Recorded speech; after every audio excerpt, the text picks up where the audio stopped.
Good afternoon and a warm welcome to Art Basel Conversations. Hello to our audiences watching online. My name is Jenny Fulton and I'm head of editorial for Art Basel. Is the metaverse a new concept? How can artists, galleries and organizations exhibit in the metaverse? Is the metaverse a single space? Or do many metaverses exist? This panel will attempt to tackle some of these very contemporary questions. I'm delighted to be joined by 4 experts, Nina Roehrs, Anika Meier, and our first avatar speaker in the Conversations program and a pioneer of the digital space, LaTurbo Avedon. The conversation will last approximately 50 minutes, with 10 minutes for questions and answers afterwards. We'll be passing a mic around the room, so if you have a question, please do wait until the microphone reaches you. I will also relay some questions from online audiences. I'm handing over the mic to Micol to jump straight into the conversation. Please do help me give our speakers a round of applause and enjoy the conversation.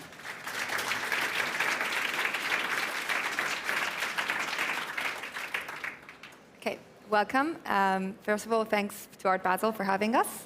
I'm going to start the conversation by letting our speakers who are here, so Anika and Nina, briefly introduce themselves, and then we'll kick in with the questions. Anika, do you want to start? Yeah, I want to thank you everyone for joining us, even though it's super warm outside and you could be in swimming. Thank you so much for being with us here to speak about the metaverse. My name is Anika, I'm a writer and curator. I guess most people are interested how we got into digital art. I wrote a column for Monopol magazine about social media and art I think I started in 2014, and back then hardly anyone was interested in hearing about Instagram, social media art, and these things, and then I curated 2 museum shows on the topic, and at some point Johan König reached out to me if I would want to curate an exhibition with him that was The Artist is Online, and then I started building up with him König Digital at the gallery. This is one of the first shows we've done together, and now at some point I thought I would like to be myself and independent again, and yeah, now I work as a writer and curator. And I help Circa and Tezos to launch the NFTs by Marina Abramovic. So there's a talk at 5. Sorry, there's a talk at 5 between Joseph O'Connor from Circa and Marina Abramovic about the NFTs. Thank you, Anika. Nina? Yeah, my name is Nina Roehrs. I have a background in business administration and 14 years of financial industries. And in 2016, I decided there was time for a change, and I founded a gallery called Roehrs and Boetsch in Zurich, focusing on art in the digital age. And the whole idea was that digitalization is one of the really key topics that keeps us all very busy and has a huge influence on all of our lives, and not only in the arts. And artists often have very nice perspectives on things that we go through, that we experience, and also maybe different ways of discussing them. And new media is, of course, new media for artists, but also new content. And we always also, when you work with digital artists or native artists who produce with digital media, you also get quite close to the question of space, and I think that also what brings me here today, digital space versus physical space, and how do you exhibit the digital in both of these worlds. And yeah, and then in 2018, I think I had my first token, my first wallet, so it was my first contact with the blockchain and NFTs. And in 2020, we did the first project for the gallery, a minted advent calendar on the blockchain, like an exhibition on the blockchain unfolding every day by minting one door. And in the meantime, I'm more and more advising institutions, mostly in Switzerland at the moment, in how to deal with the whole digital transformation and what project one could do with artists. And I'm the co-curator of the upcoming show at Kunsthalle in October on art in the context of blockchain NFT. Thank you.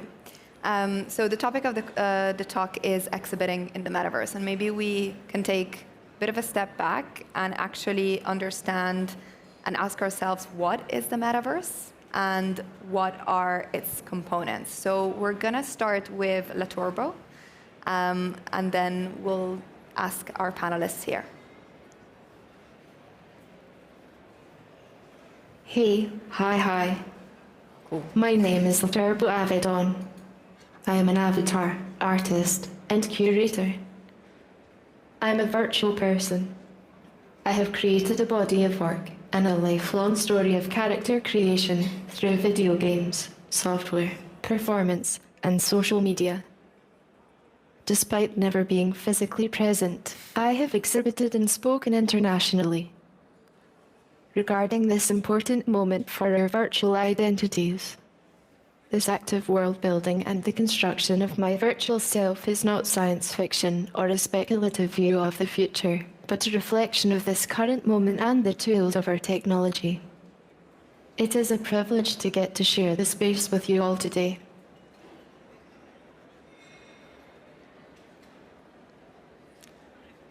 I think there's a next answer from LaTurbo about her thoughts on what is the metaverse and what are its components. The term metaverse. While it of course returns to the source material, Neil Stephenson and his novel, Snow Crash, it is now a seemingly inescapable descriptor in art, labour, and technology.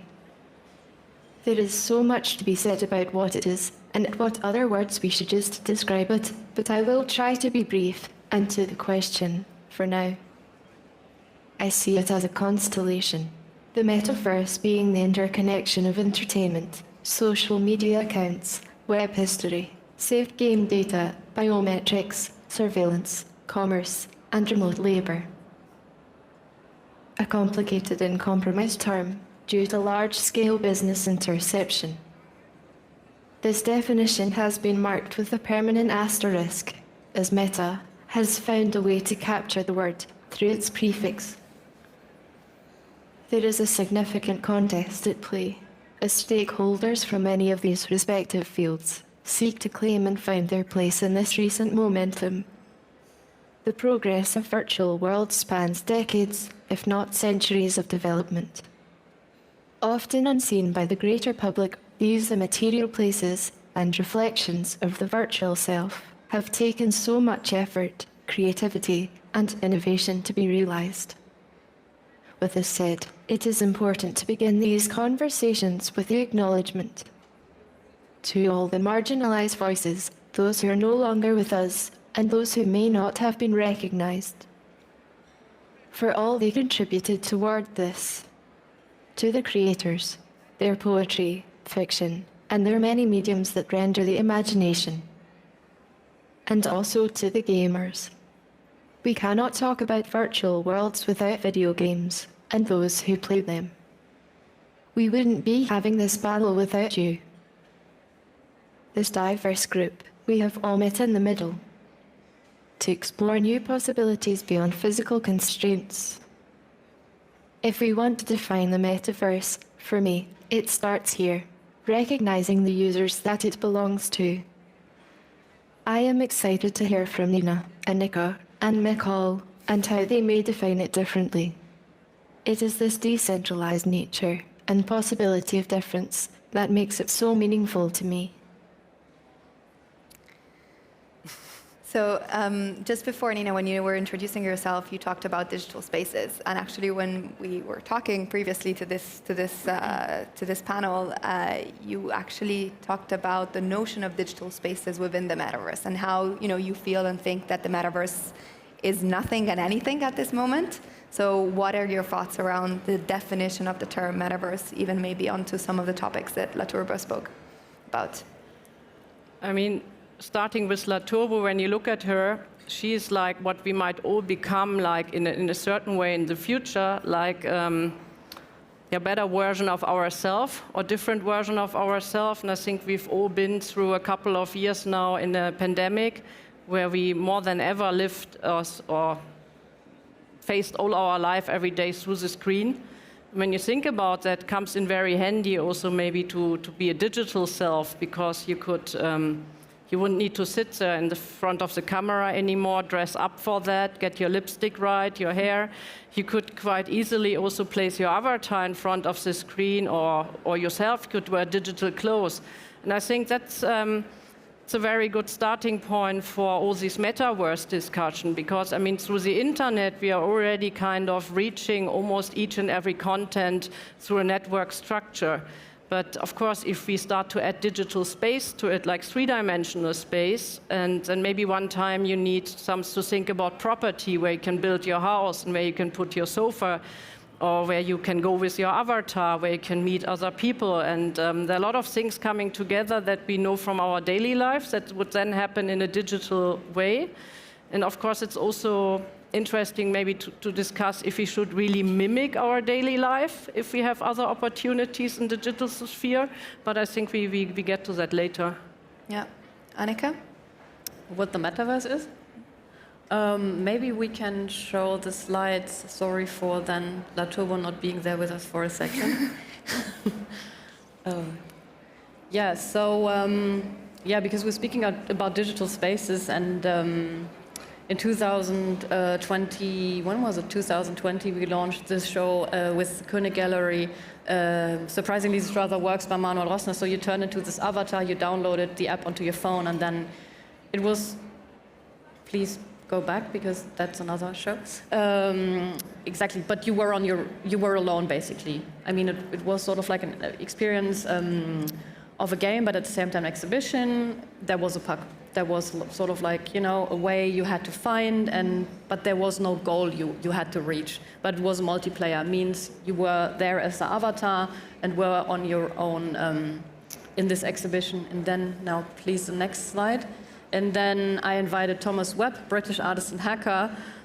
He's a genius coder, and he was always interested in building a game that's multiplayer. And in 2020, I think we all remember that we were at home because there was a pandemic, there was a lockdown, and everyone was trying to find ways to bring people together online. So he built this 2D video game where you could simply, which you could simply enter through the browser on your phone. You just had to type in web.game, leave your Instagram handle if you wanted, or not go in with your Instagram handle, and then yeah, you could meet people in there. And on the opening night, that was mid-August 2020, 4,000 people came for the opening of this online exhibition. So I think that was proof of concept that people are really interested in meeting in digital spaces, like what you've just said with the avatar, right?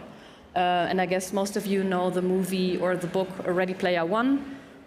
Steven Spielberg turned that into a movie, and that's the same idea, right? You go into a virtual world and you can basically be whoever you want to be.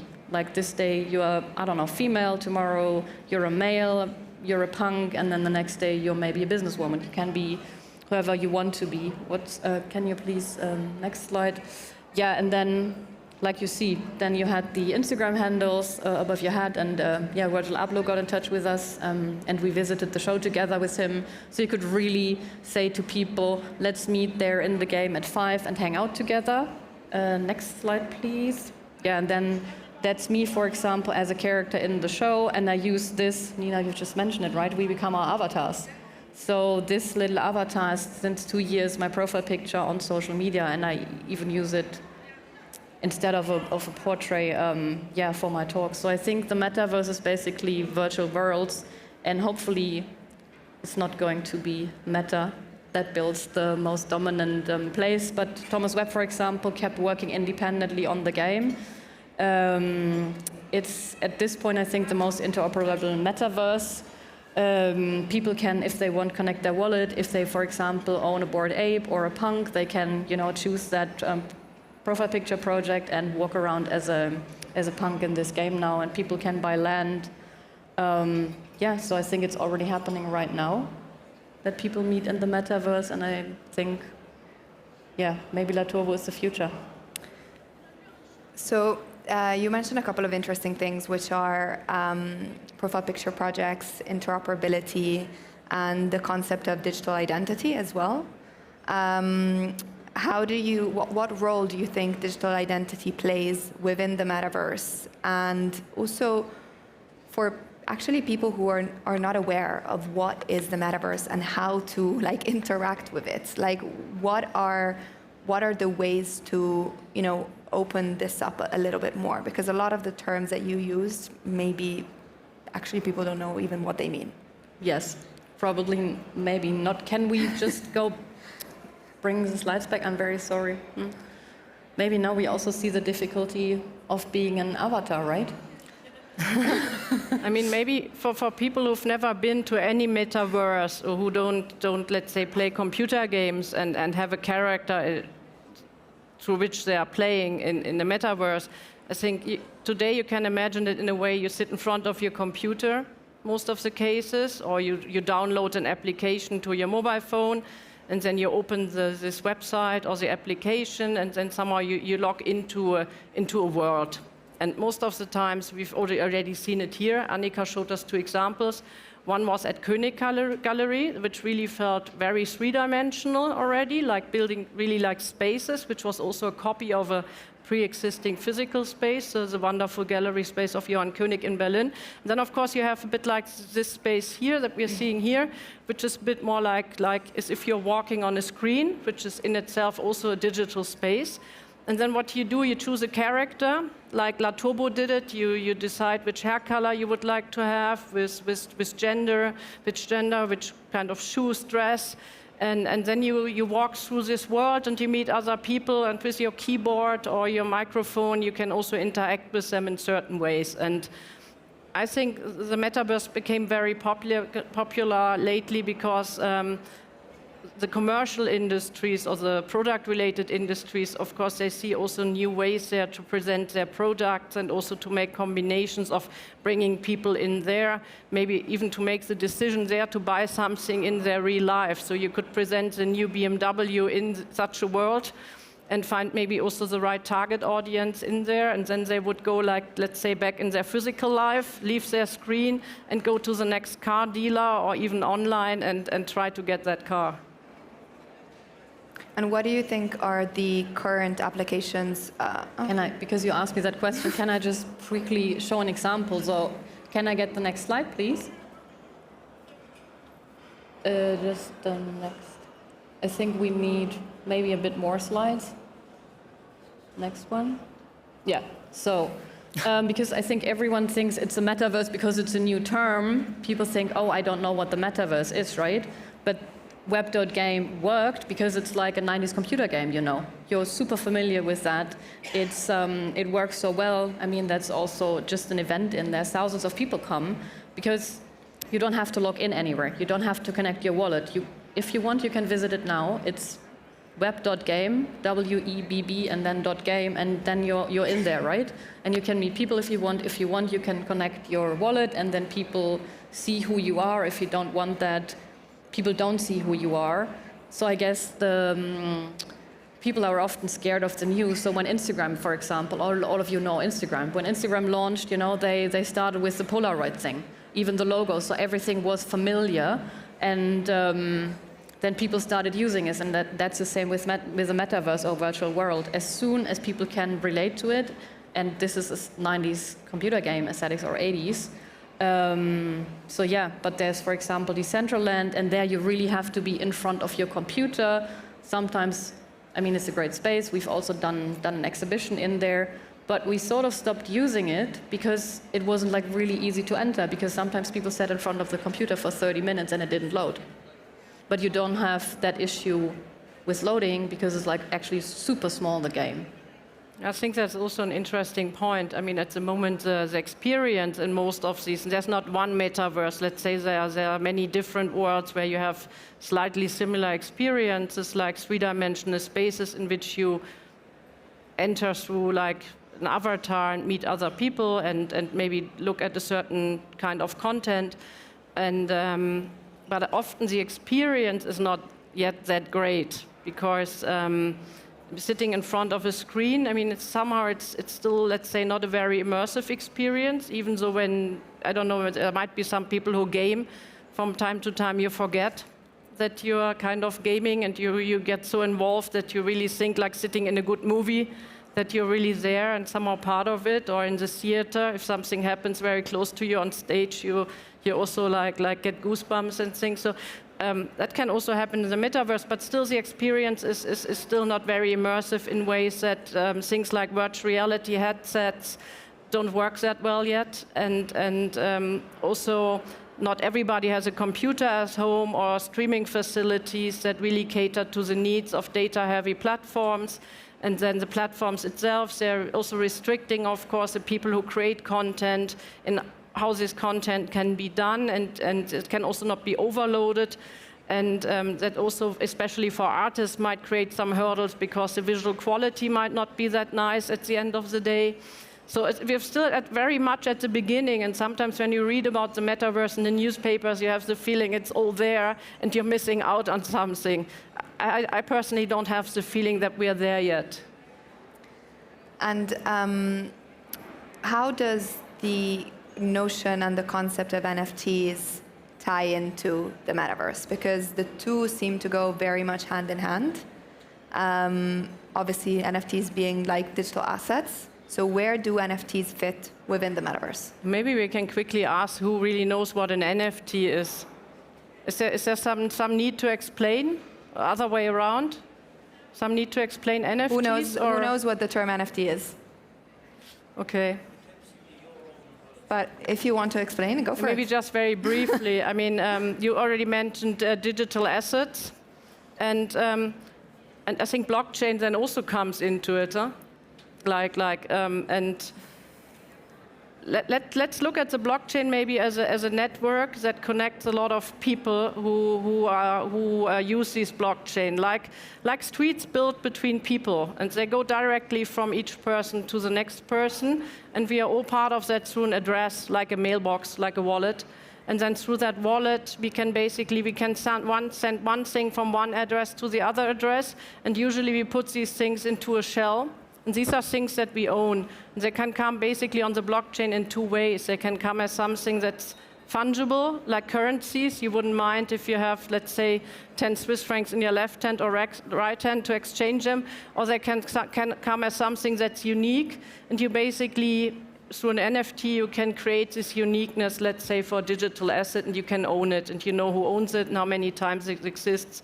And you're also keeping proper track of where it came from, when it changed the owner, and all these things. And I mean, the web.game, I think, is a very good example what has changed through NFTs, because when we launched in 2020, right, there were no NFTs connected to it. There was no hype, there was like really not much interest. So the login was basically, or if you wanted to have a username connected to your avatar, which you could just choose, you could go to a shop and choose it for free, like you could be whoever you wanted to be. And then there was my Instagram handle Anika, and then my name was above my avatar head. And like I mentioned, Thomas Webb kept working on it independently. He relaunched version 1, so the first thing we did at the gallery is version 0 now. He now has a team of 40 people working with him on that project, and in this version, which is now heavily connected to NFTs, because you can on land have an apartment and like really have a living room where you can hang on the walls your NFTs, for example. These people, these avatars with names above their heads. That's, for example, their end domain, which means sort of like their home on the blockchain, like a URL domain. It's now called an end domain. So you, instead of logging in with Instagram, you now log in sort of like with your wallet. I mean, I think for me the biggest difference is, again, maybe using the example of a computer game. When I used to play games, or we all did, like let's say 3 or 4 years ago, we basically entered platforms owned by centralized companies like Nintendo, Atari, and you went in there and you played on their platform, and you even paid money. You bought clothes and stuff for your avatar, you bought land, you bought weapons, and lately, or now through the blockchain and the potential of NFTs, that you can actually hold digital asset in form of NFTs, you own these things, and you're not playing on a centralized platform anymore, or at least not in the way as before.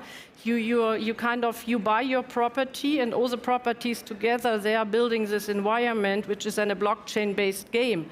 And if this company were to shut down tomorrow, all the information sits on the blockchain, and also people who own these games through their NFTs that they have in their digital purse, in their wallet, they still own it. And that's a big difference compared to playing on a Nintendo game. When Nintendo kind of goes bankrupt tomorrow and shuts the game off, then it's all gone.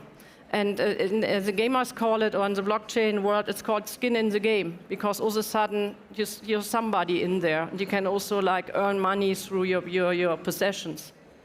And actually, on this topic, I wanted to ask LaTurbo as well what NFTs offer to digital assets, and what are their thoughts on this?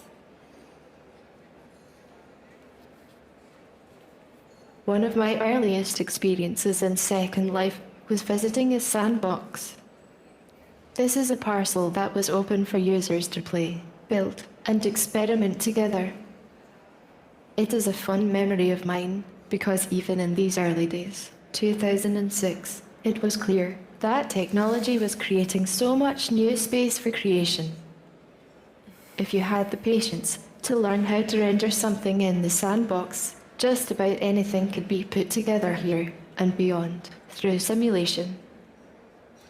I did not originate from an expensive studio or a startup.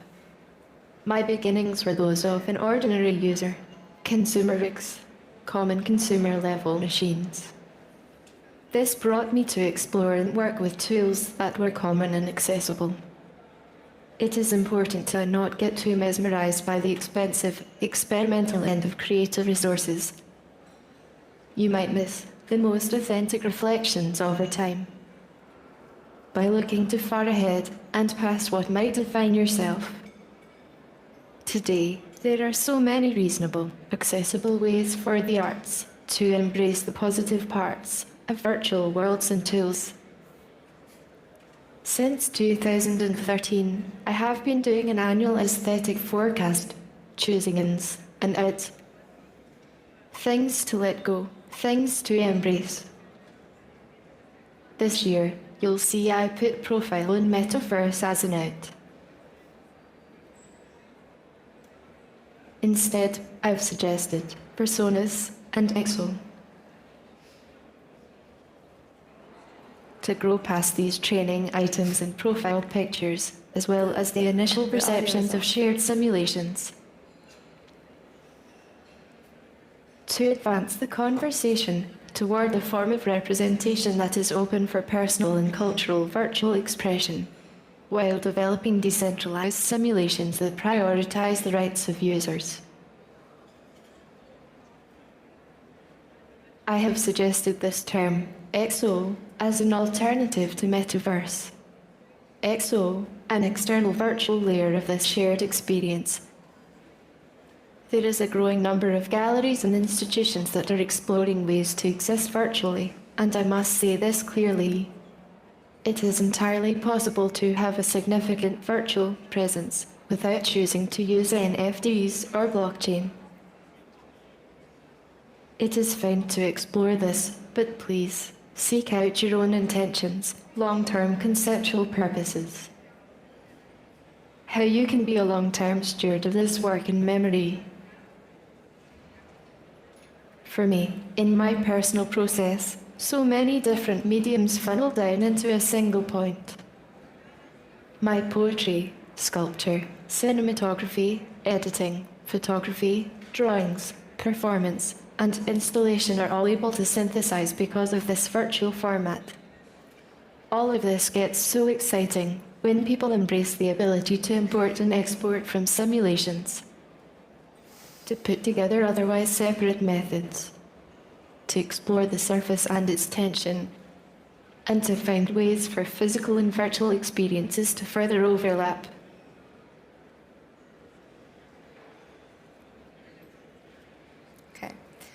So I think LaTurbo mentioned a couple of things, which is institutions and galleries.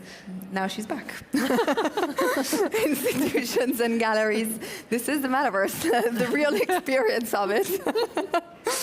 So they mentioned the concept of institutions and galleries that are experimenting with the metaverse and building digital spaces. So do you, Nina, maybe I'll start with you. Do you think this is allowing for institutions and galleries to reimagine what spaces look like? You know, we are used to the concept of a gallery as like a white cube space, right? So what do digital spaces and the metaverse offer to go a bit beyond that? I mean, think of maybe sculpture in a digital way, which I think is always quite a good example to explain this. Like a sculpture that has almost no dimensions, is super big, it's floating, it's turning, has sound, light effects. That's, for example, something, I mean, that a lot of artists are creating lately because they're creating with their computer. But then most of the times these works, they are somehow also sitting in the computer. They're a bit like trapped. You could print them in a 3D print, but then they're kind of sitting on the ground because then all of a sudden, I mean, the physics of physical rules of our physical world kick in. Or you could print them as a photo print, but then they're two-dimensional. You could look at them through the screen, which comes closest to the thing.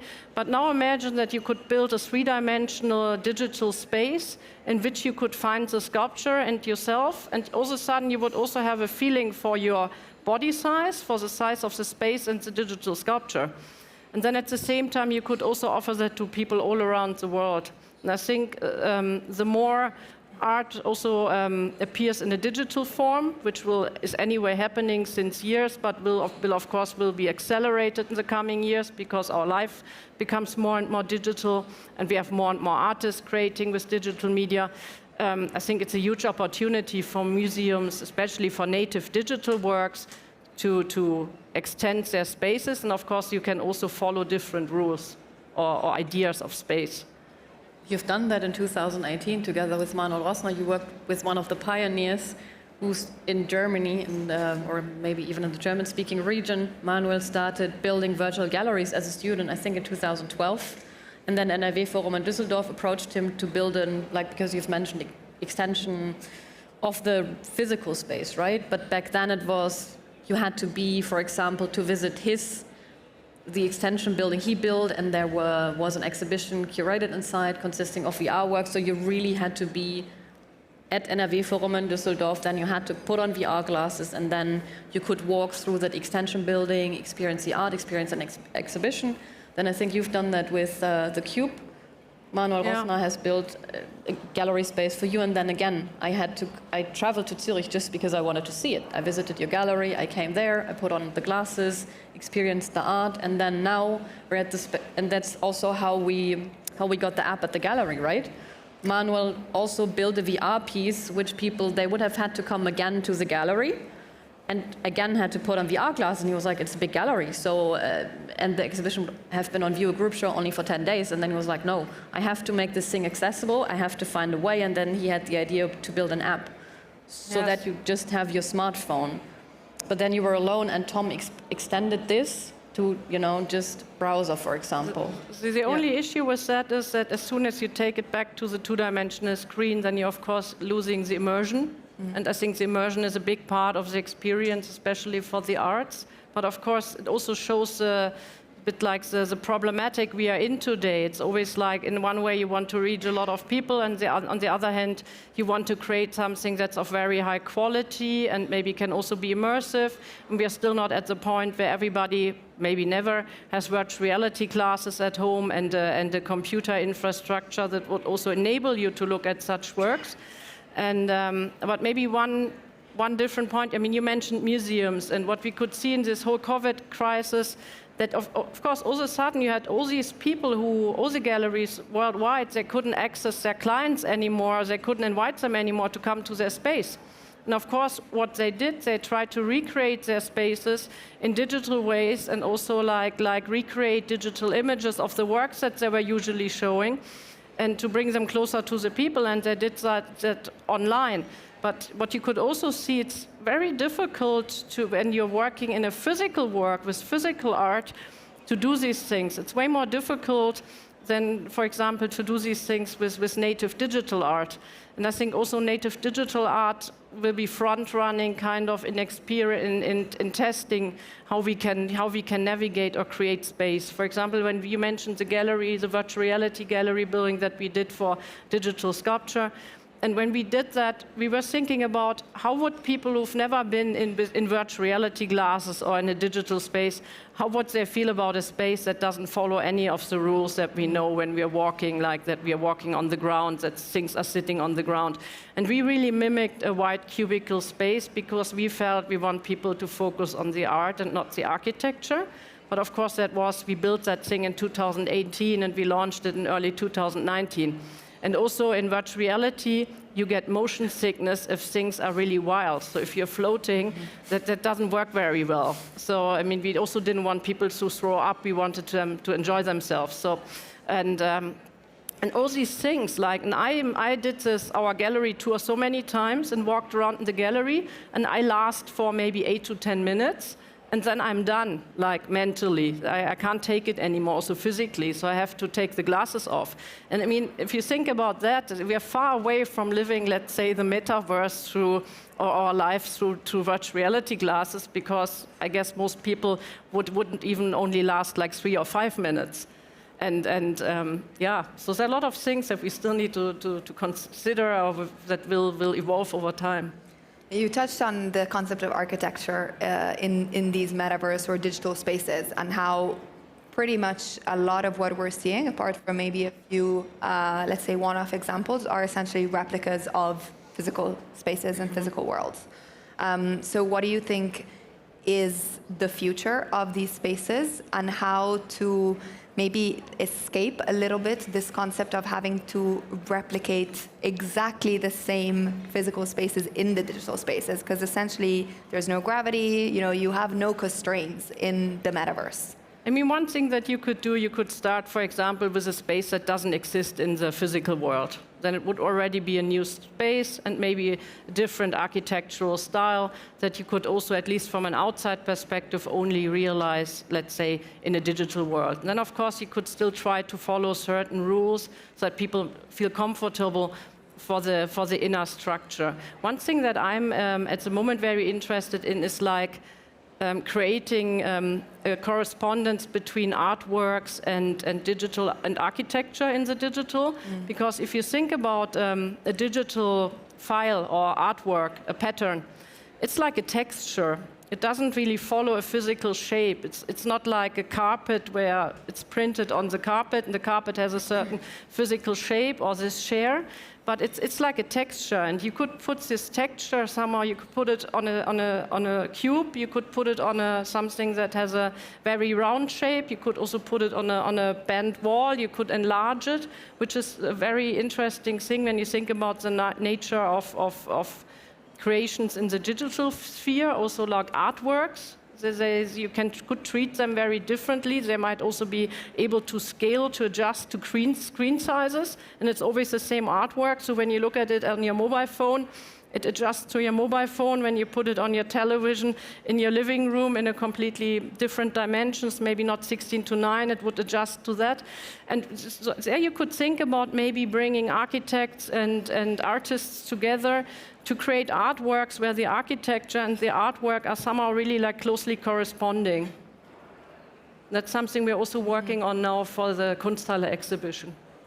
Anika, do you have anything to add? I mean, I find it really interesting that when you speak about the metaverse, you speak about immersive experiences and VR. But if you look closely at the numbers, I mean, if people want to have an immersive experience, then you go to a physical space, for example. Then you go to a space where they exhibit Refik Anadol, and then you're like really, are in a space and you can feel it. And when it comes to the metaverse, and especially the metaverses that work, or the virtual worlds to be more precise, that work, is where communities and people can meet.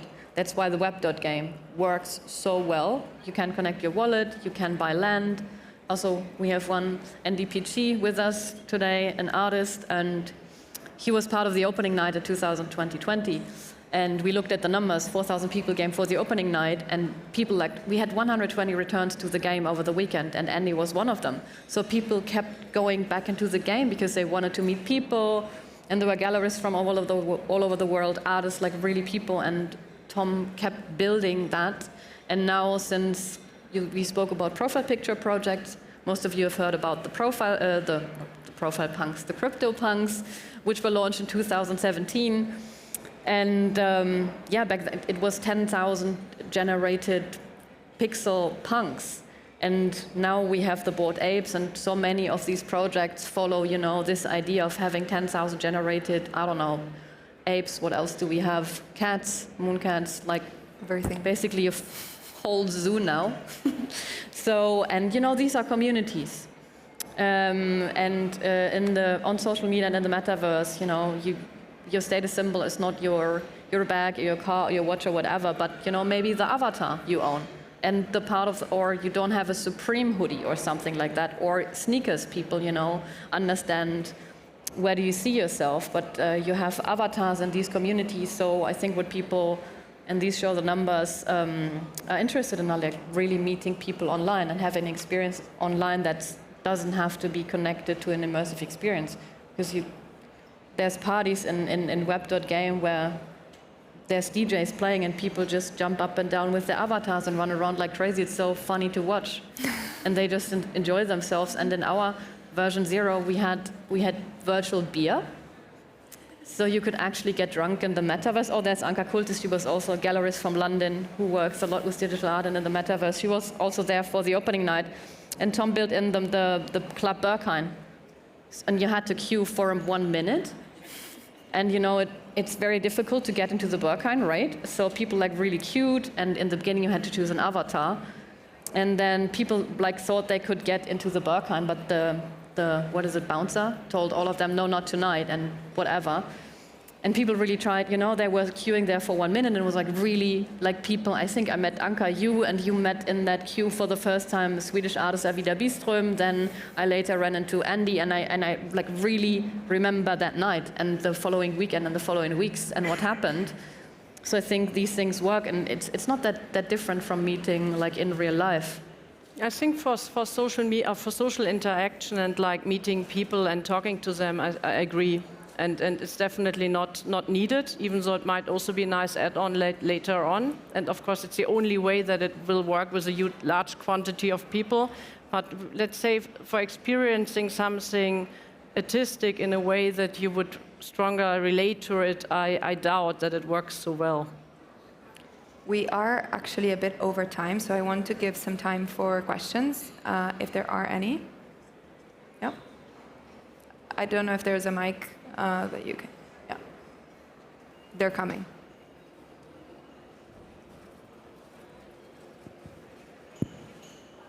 I think that person was first. Okay. It's fine. Shall I go? First of all, thanks for the talk. I have a question around decentralization and in the art world. So if Web 3.0 and Metaverse is about decentralization, how will the art institutions look into this? Will they fight against it? We see there's like $800 billion industry in 2024 in all things Metaverse. Like, how do you see the big institutions going about this decentralization? Thank you. Are you concerned that they will mind that is happening because they feel that like unnecessary? I'm just curious about like what they want to do, because I haven't seen any of the big institutions going to Decentraland or Roblox. I've seen Nike and Gucci and Balenciaga, all the commercial players.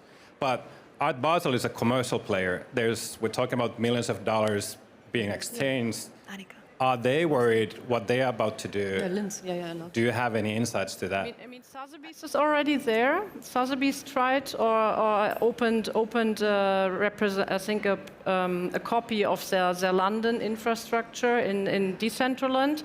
But of course, if you look at Art Basel is an art fair, and Art Basel, the content comes from the galleries. So I think in that case, you would first need the galleries kind of to go into that direction. But if you look at institutions, of course, you see first institutions thinking about it, but I think it also takes some time to develop the right content. I think we have an example. Can we briefly put on the slides again, maybe?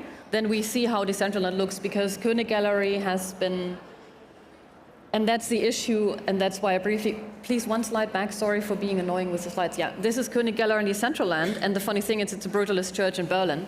And people who didn't know the gallery, they thought we came up with that idea of this building, which was super exciting. But yeah, the thing is, we could be in there and we could be the first because the collector of the gallery had bought land when they were on offer. And this piece of land the gallery stands on at the time, we put the Manuel Rosner, he's an artist I've just mentioned, and a 3D architect, the sculpture, the purple thing you see, it's a sculpture by him. That piece of land was about 200,000 US dollars. So I guess that's already an answer why you don't see institutions in there, A, and Manuel is one of the experts in this field, so you need someone who actually built these things for you. That's one, we couldn't have done it without Manuel, so him and I were a very close team. And then one thing, so that's the thing, you need the money, you need someone who will be able to do it, you need to know the artist, how, to work with. And the museum in Linz, I work a lot with the Francisco Carolinum. Linz is the UNESCO City of Media Arts.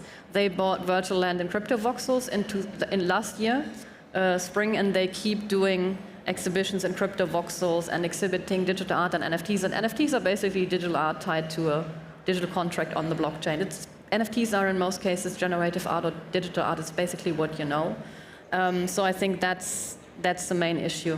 And MoMA, I think, have they employed someone for their Web3 position? Have they found someone? Yeah, they are looking for someone. Are they still looking? I mean, I also think, look at what the most museums or institutions in the art world are dealing with. I mean, most of it's still like physical works. So they also need to kind of, I think, first get into maybe that whole field of art in a digital context.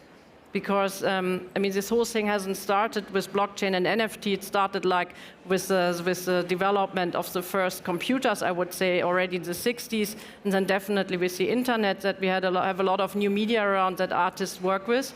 But still, it hasn't really been such a substantial topic for at least the art market and also for many institutions.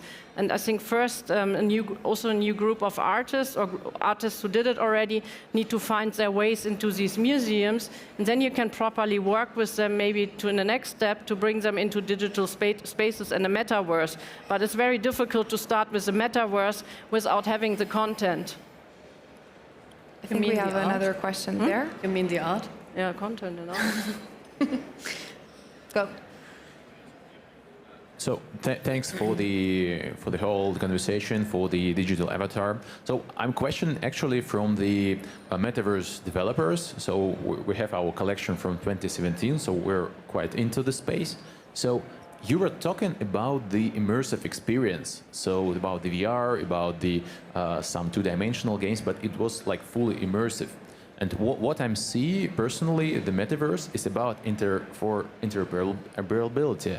Yeah, so it's and more connection between the metaverse and the real verse. So where we are. So what's your thoughts on the augmented reality technology? So actually, I didn't see a lot here of that, but my personal vision is there will be a huge thing when we see the AR goggles or even Neuralink. We can make such portals or where we can hop from one to another into real world. What do you see in terms of the artistry component, and what do you feel about it?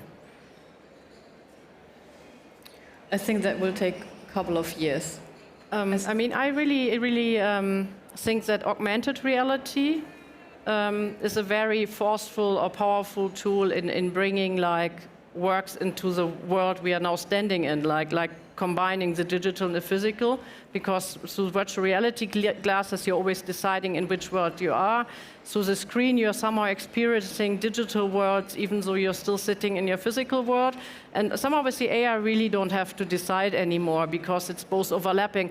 It's mostly happens through, maybe for those who've never done it, through an application on your mobile phone and through your camera, and you open your phone and through a certain trigger, like a QR code, or you're in the right spot, you see something appearing through your camera, but the camera still shows you this room, and then this thing, let's say three-dimensional sculpture, also appears. And I think that's super powerful, not only for the arts, for everything in our life. Could be you go to a shop and you want to read about the latest sneakers, or there should be some extra education, and it will just show up next to the sneakers you're looking at on your mobile phone or through your mobile phone. But a lot of people are also trying maybe to build that kind of metaverse integrated with our let's say, physical or real verse, as you called it. I think there's a lot coming. Yeah, and we can give our digital guest an ability to move through the screen to the real life. Yeah. Thank you. Thank you. Do we have time for another question, or I think we're at time? No? Okay, yeah. I think we have 10 more. Very much. My first question I would put for LaTurbo Avedon. Is she here? No. Is it, or is she NFT? Are you NFT? Are you this special creation of digital art? So I don't think LaTurbo is able to answer questions live, unless. Yeah. And the second, perhaps, would you give me the answers? And in the second question, where can I see here an example of these tokens?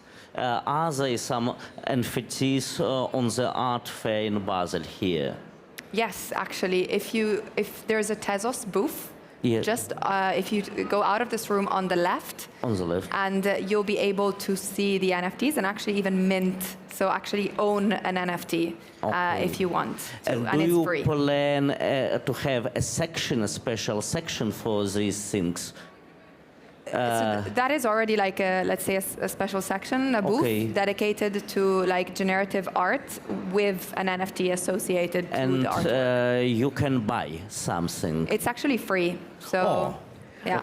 So if you don't have NFTs already, all you need now, I mean, you can just go over. All you need is either your Gmail login, your Twitter login, or your Facebook login. That's all you need. It's 1 meter away. 4 artists have contributed works. You can get really beautiful and historically relevant work for free. And if you don't want to keep it, you can even make money with it and sell it. So I highly recommend after this talk, go through that door and get your first NFTs. It takes 2 minutes and you really get beautiful pieces. Thank you. And would you answer, is this avatar NFT as all? Is it example of NFT or not? She's an artist, basically. She's an artist, like a creator. But you have told it's the difference from the game. You don't need to lend the weapons and avatars. You can own them. True, an avatar. You can buy an avatar in form of an NFT. Is this avatar an NFT or not? It can be an NFT. She's not. She's not. Thank you very much. Thank you. Okay. I think we're actually a bit over time, but thank you, everybody. Thank you, Anika. Thank you, Nina. And thank you, LaTurbo.